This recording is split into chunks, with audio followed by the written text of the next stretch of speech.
नमस्कार, स्वागत है आपका कमोडिटी फटाफट में, जहां हम आपको कमोडिटी मार्केट की तमाम खबरें बताएंगे, साथ ही आपके सवालों के जवाब भी देंगे।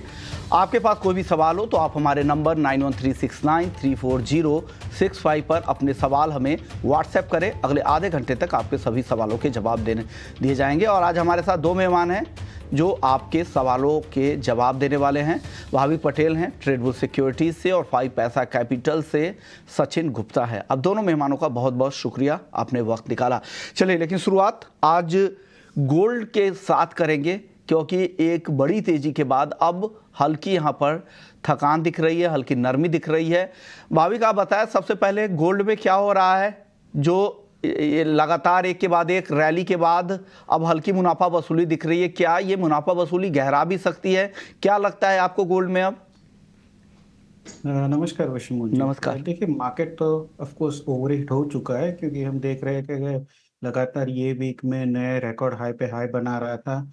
और अगर हम देखें तो अभी भी एक्सपेक्टेशन है कि जून में यूएस फेड रेट कट कर सकती है, तो उसकी वजह से हमने काफ़ी तेज देखने को मिली। इनफैक्ट जून कॉन्ट्रैक्ट जो कॉमेक्स में है वो 2300 के पहली बार ये वीक में क्लोज भी हुआ है। बट अभी लग रहा है कि थोड़ा बहुत थकावट हो रही है। मुझे लग रहा है कि प्रॉफिट बुकिंग भी आ सकती है। तो आई थिंक यहाँ से अभी नई पोजीशन अगर किसी को भी करनी है तो मैं बोलूँगा कि स्ट्रिक्ट स्टॉप लॉस से कीजिए, या तो फिर जो आपकी पुरानी पोजीशन है वो एक बार प्रॉफिट बुक कर लीजिए, क्योंकि ड्यू तो ज़रूर है करेक्शन में। और मुझे लग रहा है कि कहीं न कहीं एटलीस्ट 1 से 2% की गिरावट आ सकती है। उसके बाद थोड़ा लॉन्ग पोजीशन ऐड कर सकते हैं।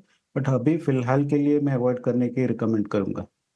आप क्या सलाह दे रहे हैं गोल्ड पर, सचिन जी?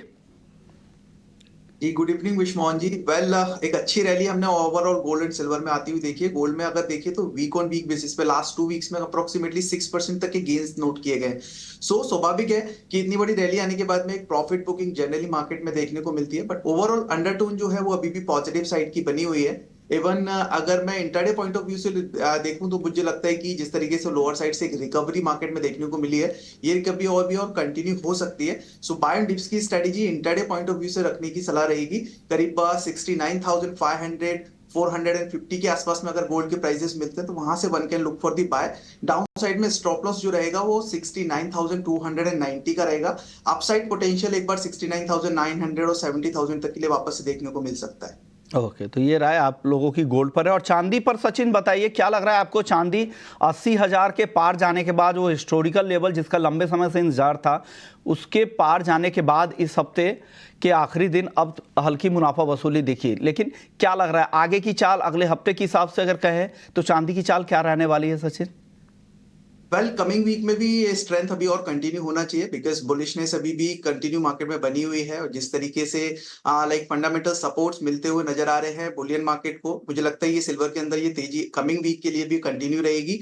बट चूंकि करंट मार्केट प्राइस से रिस्क रिवॉर्ड फेवरेबल नहीं है, बिकॉज हम ऑलरेडी एक अच्छी रैली यहाँ पर देख चुके हैं। सो आई वुड सजेस्ट कि बाय ऑन डिप्स की स्ट्रेटेजीज यहाँ पे भी रख के काम किया जा सकता है। कोई भी डिप मिलती है 700 to 1000 पॉइंट्स तक की, वहां से one can look for the buy. और एक अच्छा अपसाइड मोमेंटम जो है वो कमिंग वीक में देखने के लिए मिल सकता है। करीब 83,000 टू 85,000 तक के लेवल्स जो है वो कमिंग वीक में देखने को मिल सकते हैं।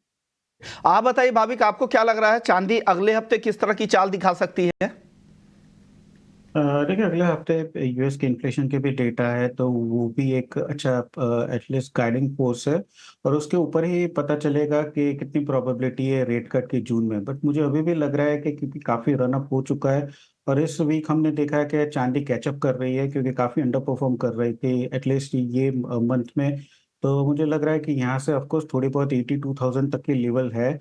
बट अभी भी मुझे लग रहा है कि थोड़ा प्राइसेस ज़्यादा ओवर स्ट्रेच हो चुका है, तो एक बार करेक्शन की वेट कीजिए। अगर 78,000 से 77,500 के बीच में अगर मिलती है, तो वो एक अच्छी ज़ोन रहेगा कि जहाँ पे आप लॉन्ग पोजीशन ऐड कर सकते हैं।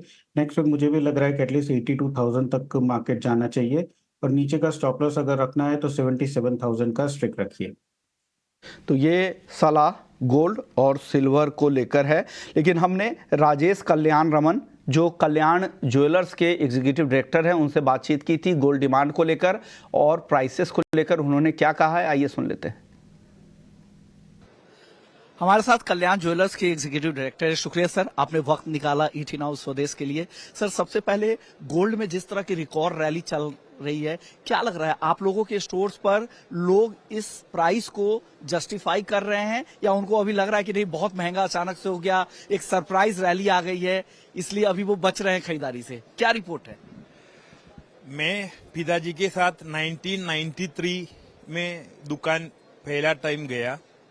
वो टाइम में लगभग 400 रुपीस पर ग्राम का रेट था, और एक टाइम हुआ जब 1000 रुपीस आया पर ग्राम, और हमारा एक प्लास्टिक में वो टाइम में हम रेट रखता था, उसमें 3 डिजिट ही रख सकता था हम। और मेरे को याद है वो प्लास्टिक हम उठाकर एक कागज में हम 1000 रुपीस लिखा था। अभी वो टाइम से आज देखिएगा तो कितना रेट ऊपर हो गया।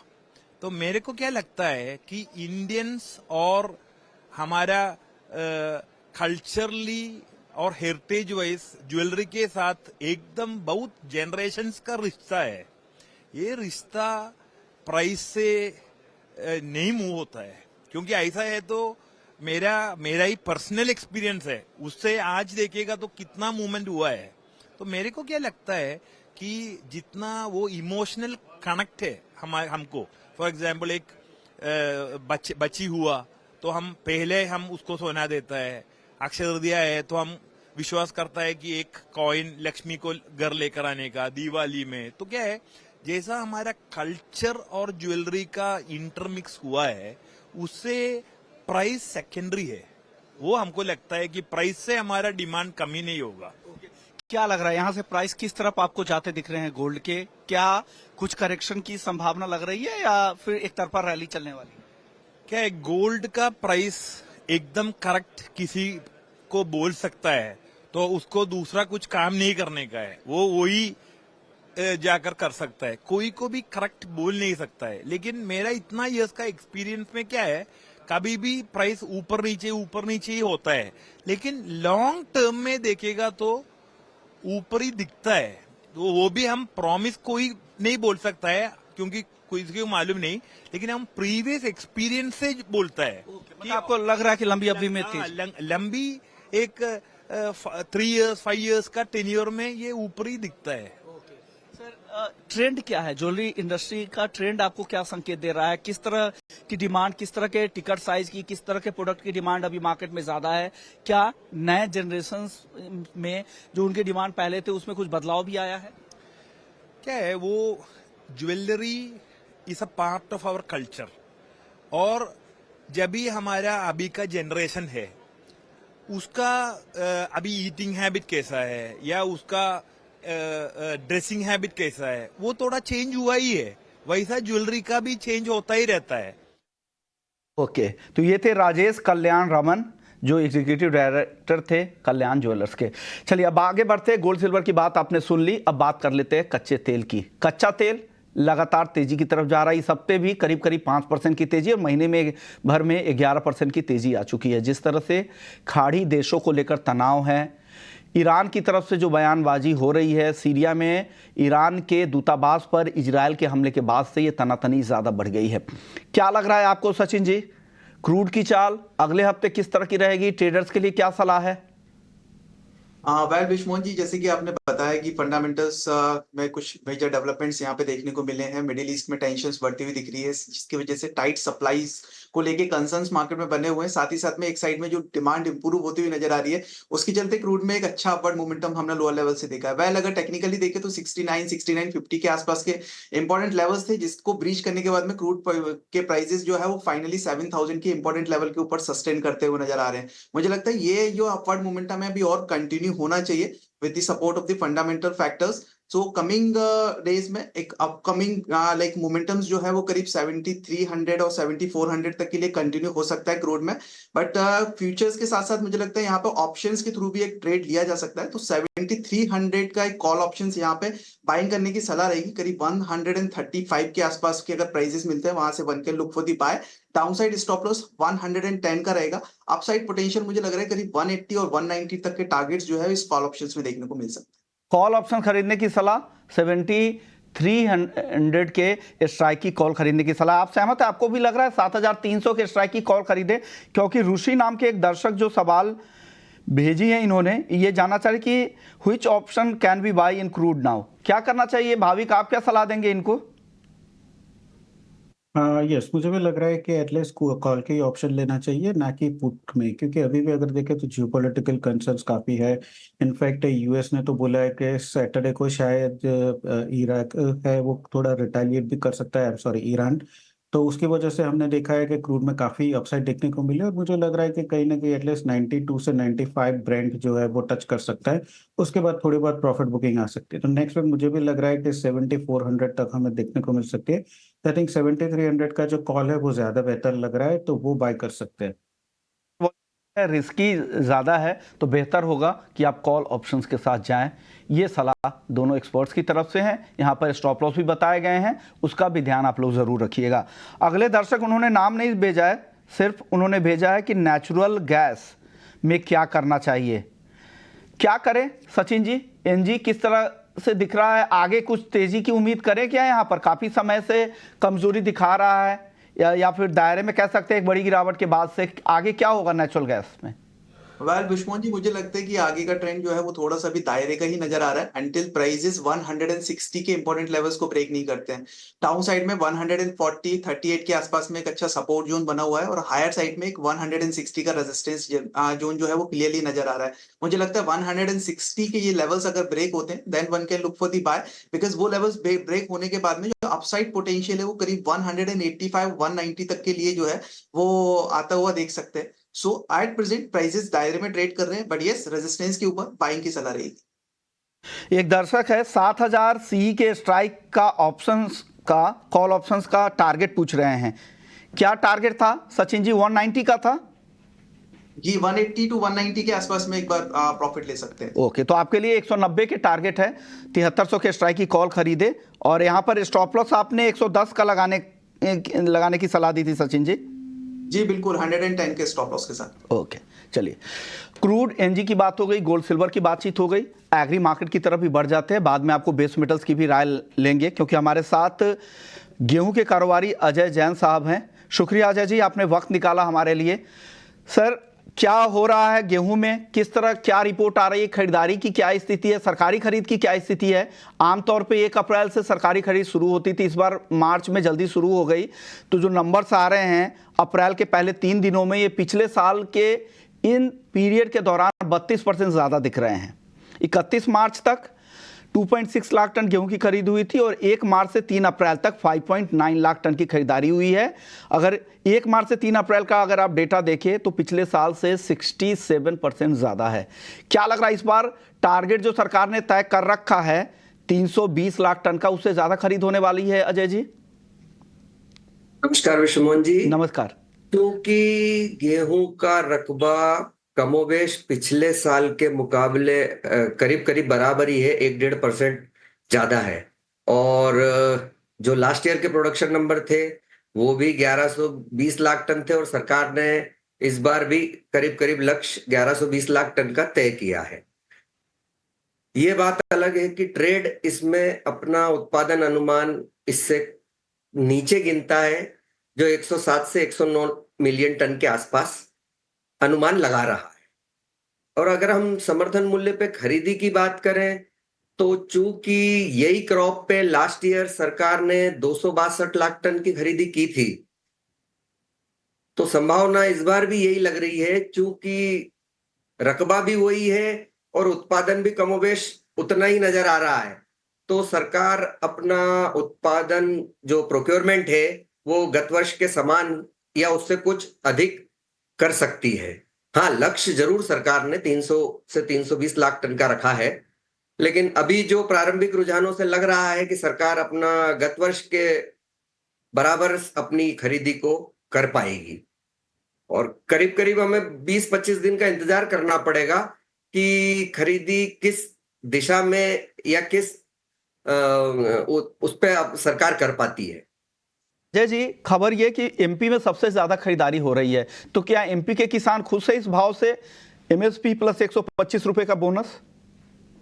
एमपी के किसान खुश तो हैं, लेकिन एमपी की क्वालिटी यूं भी पूरे भारत में खाने के गेहूं, जो सीधा खाने के लिए गेहूं उपयोग होता है, उसमें मध्य प्रदेश के गेहूं का एक काफी बड़ा योगदान है। तो मध्य प्रदेश के किसानों को वैसे भी समर्थन मूल्य से कुछ अधिक भाव इस बार मंडियों में मिल रहे हैं। और मुझे लगता है कि सरकार ने पिछले वर्ष 70 लाख टन के करीब मध्य प्रदेश में प्रोक्योर किया था। अभी जो प्रारंभिक आंकड़े हैं उसके उलट ऐसा लगता है कि सरकार गत वर्ष के 70 लाख टन की जो खरीदी है उसको इस बार पार नहीं कर सकती एमपी में, क्योंकि मंडियों में अराइवल्स काफी कम होना शुरू हो गई है अभी। तो थोड़ा सा एमपी में समर्थन मूल्य पे जो खरीदी है वो पिछले वर्ष के मुकाबले मुझे लगता है कि कम होगी। सर, कृषि मंत्रालय की रिपोर्ट है गेहूं उत्पादन 1120 लाख। आपको भी लगता है इसी आसपास उत्पादन रहने वाला है या कम उससे रहने वाला है? अभी तक तो जो हमें संकेत मिल रहे हैं, मध्य प्रदेश में जरूर उत्पादन में थोड़ी सी 10-15% उत्पादन की अभी हमें कमी नजर आ रही है, जो प्रारंभिक सभी मंडियों में अराइवल से उसको देखते हुए। चूंकि इस बार नॉर्थ साइड में यूपी, पंजाब, हरियाणा का वेदर काफी अच्छा है, और बीइंग भारत एक बहुत बड़ा देश है, अलग अलग राज्यों में अलग अलग परिस्थितियां होती है, तो उन सबको एनालाइज करना थोड़ा सा डिफिकल्ट हो जाता पूरे देश के लिहाज से अगर हम बात करें तो। फिर भी 20 से 25 अप्रैल के बीच में हम काफी हद तक गेहूं को लेकर स्थिति स्पष्ट कर पाएंगे। अजय जी, आखिरी सवाल आपसे होगा प्राइस को लेकर। क्या लग रहा है, प्राइस किस तरफ जाते दिख रहे हैं गेहूं के आगे आपको? देखिए, कीमतें पिछले साल के मुकाबले निश्चित तौर पे इस साल कुछ ज्यादा है, क्योंकि लोगों को या ट्रेडर्स को या मिलर्स को ये उत्पादन में थोड़ी सी कमी की आशंका है। और जो पिछले साल पूरे वर्ष गेहूं का माहौल रहा, उसको देखते हुए इस बार अभी जरूर पिछले साल से कीमतें ज्यादा है। और पिछले एक महीने के दौरान जरूर कीमतें काफी स्थिर है, 25-50 रुपए ऊपर नीचे चल रही है, और ऐसा लगता नहीं है कि इससे कीमतें ज्यादा नीचे जाने वाली है। शुक्रिया अजय जी, आपने वक्त दिया हमें और गेहूं पर 360 डिग्री बात कर ली आपने। किस तरह के प्राइस को लेकर भी बताया, ग्राउंड में सरकार की खरीद की स्थिति क्या चल रही है, आगे अराइवल्स के को लेकर किस तरह का ट्रेंड दिख रहा है, ये सब कुछ आपने बता दिया। चलिए एक और खबर आपको अपडेट दे दें। खबर ये है कि साउथ इंडिया को लेकर, जो वहाँ के जलाशयों को लेकर जो स्थिति है वो काफ़ी चिंताजनक है। दक्षिण भारत के जलाशयों में जो उनकी कैपेसिटी है उनके स्टोरेज की, उसमें सिर्फ 20% पानी है।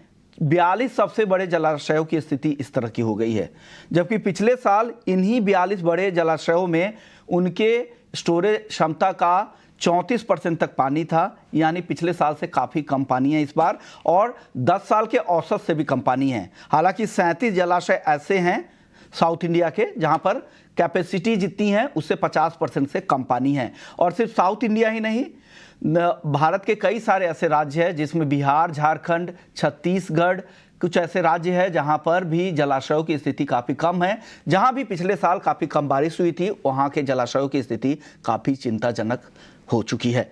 चलो, तो ये एक अहम अपडेट आपके लिए है। एक और अपडेट कॉटन को लेकर है। कॉटन को लेकर अपडेट ये है कि इंटरनेशनल मार्केट में दाम तेजी से गिरे हैं। 28 फरवरी को आइस पर कॉटन के भाव 107 सेंट तक पहुंच गए थे, जो गिरकर अब 87 सेंट तक आ चुके हैं, यानी 20% से ज़्यादा की गिरावट आ चुकी है। वहीं घरेलू बाजार में उस तरह की गिरावट नहीं आई है। जो 65-66 हज़ार प्रति कैंडी का भाव MCX कॉटन का था, वो गिरकर अभी 61,000 से 62,000 के बीच घूम रहा है। तो ये एक खबर कॉटन को लेकर है। चलिए एग्री मार्केट में ही कुछ और बातचीत कर लेते हैं मसालों की। भाविक आप बताइए, सबसे पहले जीरा बताइए, क्या लग रहा है आपको? जीरे के लिए ये हफ्ता ठीक ठाक रहा, करीब 3.5% की मजबूती, भले ही आखिरी दिन कमजोर जरूर रहा हो। अगला हफ्ता कैसा दिख रहा है जीरे के लिए?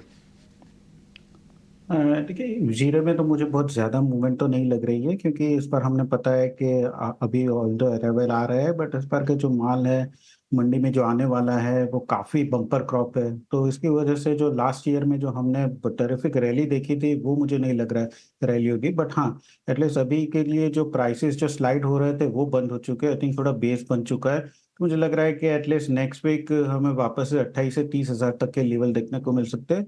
30,000 के ऊपर थोड़ा जाना डिफिकल्ट रहेगा, क्योंकि अभी भी अराइवल जो है वो अच्छी खासी है, और डिमांड अगर देखें तो वो भी ठीक ठाक है। तो नेक्स्ट वीक मुझे एक्सपेक्टेशन है कि 28 से 30,000 के बीच में जीरा हम देख सकते हैं। ओके, और हल्दी धनिया पर क्या राय है भाविक? देखिए, दोनों में अगर देखें स्पाइस कॉम्प्लेक्स में, तो ये वीक में थोड़े बहुत उछाल देखने को मिला है। हालांकि धनिया में अभी भी मुझे लग रहा है कि धनिया में काफ़ी अपसाइड है, वो काफ़ी है। तो धनिया मुझे आई थिंक टॉप पिक रहेगी, क्योंकि इस बार जो हल्दी ये वीक है उसमें अभी भी अराइवल का प्रेशर है। हालांकि आगे जाके मुझे लग रहा है कि अपसाइड देखने को मिल सकता है, बट क्योंकि अराइवल के प्रेशर की वजह से 17,500 के ऊपर वो सस्टेन नहीं कर पा रहा है। तो नेक्स्ट वीक अगर धनिया और हल्दी के उसमें से चूज करना पड़ेगा, तो आई थिंक मेरी टॉप पिक रहेगी धनिया, कि जहाँ पे मुझे लग रहा है 8,000 से 8,100 के टारगेट भी हम देख सकते हैं। नीचे का स्टॉप लॉस रख सकते हैं 7,600 का, और कोई भी डिप मिलती है 7,650 के करीब तो बाय कर सकते हैं। ओके, तो ये राय धनिया पे है। और ये बता दीजिए ग्वार पर, ग्वार के लिए अब तो अच्छा रहा, करीब 5% से ज़्यादा की तेज़ी दिखी इस हफ्ते, आखिरी दिन तो और अच्छी तेज़ी दिखी। क्या अब तेज़ी कंटिन्यू होगी क्या? क्योंकि मंडियों में अराइवल्स काफ़ी कम हो गए हैं, क्रूड के दाम भी बढ़ रहे हैं, एक्सपोर्ट डिमांड को लेकर भी काफ़ी पॉजिटिव आउटलुक है। क्या संकेत है ग्वारसीड ग्वारगम में भाविक? यस, कुआसिड और गुआरगम में हमने देखा कि लास्ट वीक में थोड़ा सेलिंग प्रेशर था, बट ये वीक सस्टेनेबल अच्छी रैली देखने को जरूर से मिली है। बट आई थिंक फ्यूचर में भी अगर देखें तो 5500 जो गुआसीड है वो बहुत काफी सप्लाई जोन है, कि उसके ऊपर ऊपर प्राइसेस टिक नहीं पा रहा है। तो मुझे लग रहा है कि एटलीस्ट नेक्स्ट वीक शायद 5450 से 5500 के बीच में हम देख सकते हैं। उसके बाद अगर उसके ऊपर क्लोज होता है तो ही मुझे लग रहा है कि ये रैली सस्टेनेबल रहेगी, वरना वहां से वापस सेलिंग प्रेशर रहेगा। तो नेक्स्ट वीक आई थिंक 5500 तक के लेवल्स देख सकते हैं। उसके बाद थोड़ा बहुत वापस से सेलिंग प्रेशर देखने को मिल सकता है।